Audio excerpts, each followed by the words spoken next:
여러분 안녕하십니까, 진성호입니다.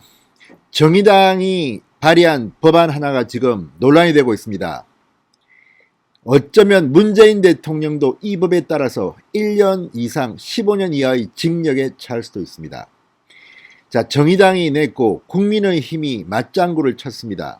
그러다가 지금 국민의힘은 조금 한 발 뒤로 물러나 있는 상태고, 민주당은 처음에 반대했고 지금 이걸 놓고 민주당은 내분이 일어나고 있습니다. 해야 한다, 말아야 한다. 도대체 이 법안은 무엇일까요? 바로 중대재해기업처벌법입니다. 중대재해기업처벌법.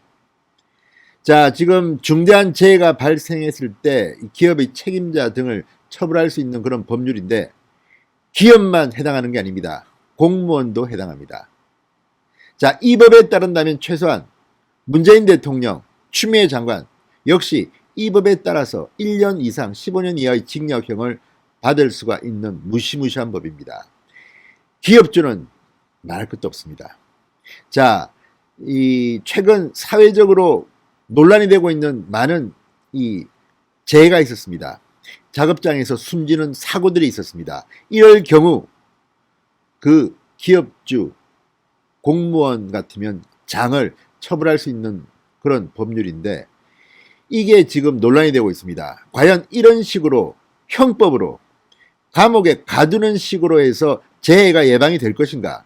실효성이 있느냐는 겁니다. 위헌 소지도 있다고 해서 지금 한창 찬반 논란입니다. 그런데 민주당에서도 이와 비슷한 법을 발의했습니다. 박주민 의원이 발의했습니다. 이런 법들에 따르면 생각지 못한 재해가 생길 경우 문재인 대통령도 감옥에 갈 수 있습니다.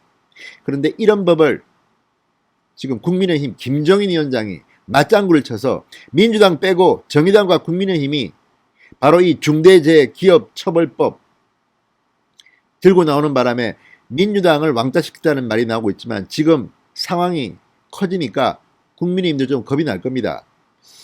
자, 이거는 좀 심한 거 아닌가 싶습니다. 아무리 이 기업 또는 이 공무원들의 재해를 방지한다, 이 취지는 좋습니다만, 이런 식의 강제 형법으로 감옥에 보내버리는 것이 온당한 것인가? 외국 사례도 그렇게 흔치 않을 겁니다. 그런데 어쨌든 정의당이 낸 법인데 이걸 국민의힘이 맞장구를 치면서 굉장히 지금 이 논란이 커지고 있습니다. 민주당 내에서는 찬성 반대가 막 엇갈리는 모양입니다. 거기는 통제가 잘 안 되는 동네입니다. 자, 어쨌든 이 법이 통과된다면, 통과되고 난 뒤에 이 법이 발효되면 문재인 대통령도 상황에 따라서 감옥에 갈 수가 있습니다. 그만큼 이 법은 위험하다고 해야 할까요? 아무튼 센 법입니다. 자, 이게 지금 어떻게 될까요? 진성호의 직설 시작합니다. 방송에 앞서 아직 진성호 방송에 구독자가 아니신 분들은 붉은색 구독 버튼 눌러주십시오. 더 좋은 방송으로 보답하겠습니다. 자, 정의당이 이 법과 관련해서 더불어민주당과 국민의힘을 강하게 몰아붙이고 있습니다. 민주당 내 의원 모임인 민주평화국민연대도 이 중대재해기업처벌법 처리를 촉구했습니다. 민주당 내는 지금 논란이 일고 있습니다. 자, 이런 취지의 법이 필요하다는 생각은 있지만 이 정도까지 가야 하느냐에 대해서는 논란이 있습니다. 자, 중대재해기업처벌법, 정의당이 지난 6월 국회에 제출한 중대재해에 대한 기업 및 책임자 처벌 등에 관한 법률을 말합니다.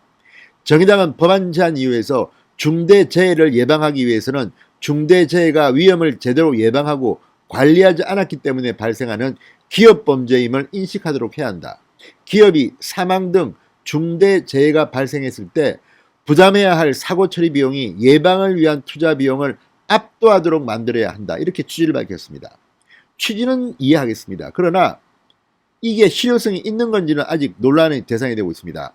법안에는 법인 또는 기관에서 중대재해사고, 가령 이 근로자 사업장에서 목숨을 잃었다든지 뭐 크게 부상을 당했다든지 이런 중대재해사고가 일어났을 때 사업주와 경영 책임자에 대한 형사처벌 규정이 담겨 있습니다. 형사처벌입니다. 사망이 발생한 사고일 때는 3년 이상의 유기징역 또는 5천만 원 이상 10억 원 이하의 벌금, 상해가 있을 때는 7년 이하의 징역 또는 1억 원 이하의 벌금으로 규정했습니다. 자, 사망이 발생하면 3년 이상의 유기징역입니다. 이거 굉장히 센 겁니다. 3년 이상이기 때문에 더 살 수도 있다는 겁니다.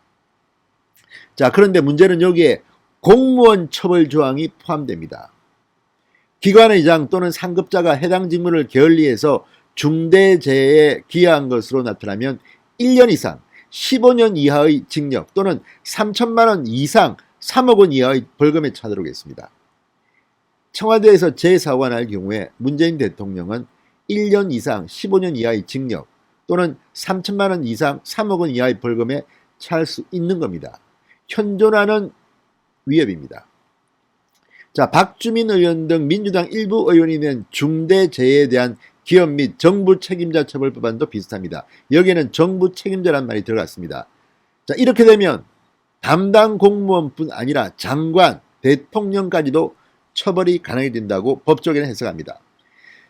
자, 정의당이 발의한 중대재해기업처벌법 제7조 공무원의 처벌, 다음 각 호에 대한 권한이 있는 기관의장 또는 상급자로서 해당 직무를 게을리하거나 의무를 위반하여 사람이 사망 등 중대재해에 이르게 하는데 기여한 공무원은 1년 이상 15년 이하의 징역 또는 3천만 원 이상 3억 원 이하의 벌금에 처한다.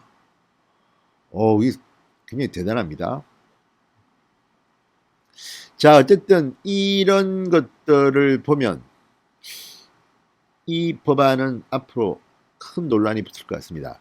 자, 정의당과 민주당 일부 의원이 법안을 추진하면서 언급한 것은 세월호 참사, 가습기 살균제 피해 사태, 구의역 스크린도 사망사고, 석탄 화력발전소 사망사고, 이천 물류센터 화재 참사 등입니다.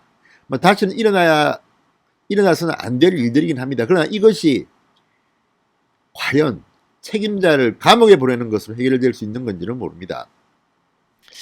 자, 전문가들은 해당 법안이 위헌 소지가 크다고 보고 있습니다. 헌법재판소가 법률의 위헌성을 판단할 때는 목적의 정당성, 법익의 균형성, 침해의 최소성 등 세 가지 원칙을 기준으로 하는데, 이 김민호 성균관대 로스쿨 교수는 중대재해기업처벌법은 목적의 정당성은 인정되지만 법익의 균형성과 침해의 최소성이라는 헌법적 가치에는 어긋나는 것으로 판단된다. 사고와 직접적 인과관계가 적은 또 다른 권리 주체인 기업인과 공무원에게 가혹한 책임을 지우기 때문이라고 설명했습니다. 그리고 이 판사들이 이 법을 가지고 자의적으로 해석할 때는 세월호 참사? 그러면 누구를 박근혜 대통령이 당시 대통령인데 그러면 책임을 지웁니까? 어쨌든 굉장히 주관적이고 위헌 소지가 다분한 법입니다. 그런데 이 법에 대해서 얼마나 따져봤는지는 모르지만 국민의힘이 정의당에 동조하고 나섰다는 것도 충격입니다. 지금 대한민국의 기업, 물론 산업 재해를 방지해야 되는 건 맞습니다만 이런 식으로 감옥에 보내는 식의 법률로 한다면 앞으로 기업 누가 하려고 하겠습니까, 솔직히? 그리고 괜찮은 사람은 아마 책임자를 안 맡으려고 할 겁니다. 그러니까 이 많은 논란의 법을 왜 국민의힘은 섣불리 그냥 단순히 이미지 바꾸려고 정의당과 손을 잡으려 했던 건지 참 걱정이 됩니다. 자, 형법 처벌 일변도의 규제는 제고할 필요가 있다는 의견이 많습니다. 우리나라는 형사처벌이 셀수록 규제 집행이 잘 될 것이라고 인식하는 잘못된 입법 문화가 있다고 전문가들은 말합니다. 문재인 대통령도 징역을 살 수 있게 하는 법입니다. 자, 어쨌든 정의당이 낸 이 법안에, 민주당 일부 의원이 낸 이 법안에 국민의힘도 부안회동하고 있다는 지적을 받고 있습니다. 한번 통과시켜봐가지고 대통령이 이 법에 의해서 징역 사는 것도 보게 될까요? 아무튼 지금 대한민국 국회가 상식에 기초한 법안을 내고 있는지는 잘 모르겠습니다. 가뜩이나 기업에 대한 규제가 심한데 이런 법안으로 또 어떻게 하려는지, 아무튼 대한민국 국회는 수준이 조금 떨어지는 것 같습니다. 진성호의 직설이었습니다. 여러분 감사합니다.